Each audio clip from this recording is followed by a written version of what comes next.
اعوذ باللہ من الشیطان الرجیم بسم اللہ الرحمن الرحیم رب اشرح لی صدری ویسر لی امری واحلل عقدۃ من لسانی یفقہوا قولی۔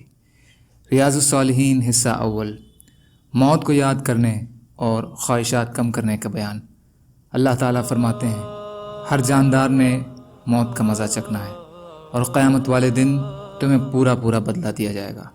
تو جو جہنم سے بچا لیا گیا اور جنت میں داخل کر دیا گیا وہ یقیناً کامیاب ہو گیا، اور دنیاوی زندگی تو صرف دھوکے کا سامان ہے۔ اللہ تعالیٰ فرماتے ہیں، کوئی جاندار نہیں جانتا کہ کل کو کیا کرے گا، اور کسی جاندار کو یہ پتہ نہیں کہ وہ کون سی زمین میں مرے گا۔ اللہ تعالیٰ فرماتے ہیں، تو جب ان کا وقت آ پہنچتا ہے تو ایک گھڑی پیچھے ہٹ سکتے ہیں اور نہ آگے بڑھ سکتے ہیں۔ اللہ تعالیٰ فرماتے ہیں، اے ایمان والو، تمہیں تمہارے مال اور تمہاری اولاد اللہ کی یاد سے غافل نہ کر دیں، اور جو ایسا کرے گا تو یہ لوگ نقصان اٹھانے والے ہیں۔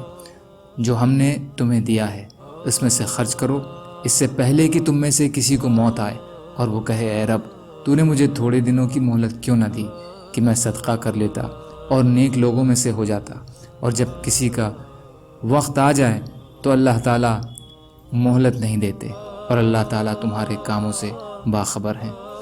اللہ تعالیٰ فرماتے ہیں، یہاں تک کہ جب ان میں سے ایک کو موت آئی تو کہا، ہمارے رب، مجھے دنیا میں واپس بھیج دے تاکہ جس کو میں چھوڑ آیا ہوں اس میں جا کر نیک عمل کروں۔ یاد رکھو، ہرگز ایسا نہیں ہوگا، یہ صرف ایک بات ہی ہے جسے وہ کہے گا، اور ان کے بیچ ایک آڑ ہے قیامت کے دن تک۔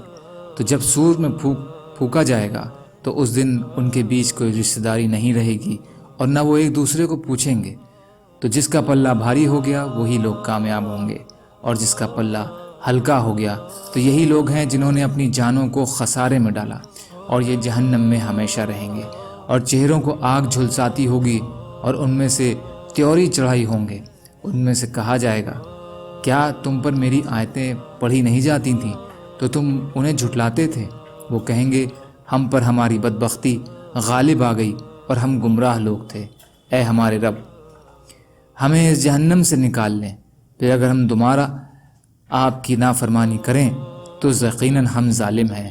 اللہ تعالیٰ فرمائیں گے، اسی میں ذلیل و خوار ہو کر رہو اور مجھ سے بات نہ کرو۔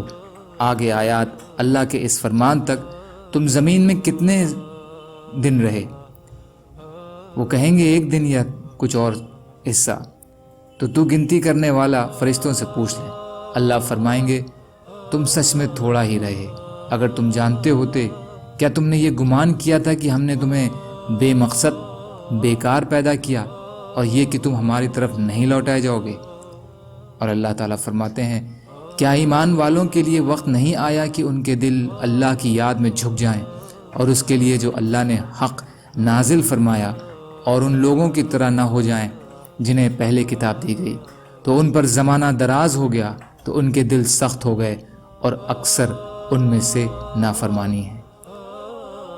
فائدہ، ان تمام آیات میں اس حقیقت کا بیان ہے کہ یہ دنیاوی فانی ہے اور اس کا ساز و سامان ایک دھوکہ ہے، اور اس کے بعد آخرت کی زندگی اور اس کی نعمتیں ہیں جنہیں ختم و فنا نہیں، لیکن ان اخروی نعمتوں کے حقدار صرف اہل ایمان ہوں گے، اور نافرمان اور کافروں کے لیے تو جہنم کا سخت عذاب ہے۔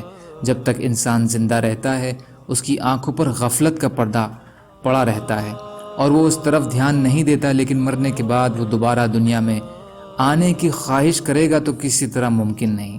اس لیے یہی راستہ ہے کہ انسان موت اور اپنے انجام کو ہر وقت یاد رکھے، اور آخرت کی تیاری سے کسی وقت بھی غافل نہ رہے، کیونکہ موت کا کوئی پتہ نہیں کس وقت آ جائے۔ اس کا ایک وقت طے ہے جس سے وہ ایک گھڑی نہ آگے ہوگی نہ پیچھے ہوگی۔ سبحان اللہ و بحمدہ، سبحانک اللہم و بحمدک، اشہد ان لا الہ الا انت، استغفرک و اتوب الیک۔ سبحان ربک رب العزت عما یصفون، وسلام علی المرسلین، والحمد للہ رب العالمین، برحمتک یا ارحم الراحمین۔ لا الہ الا اللہ، محمد رسول اللہ۔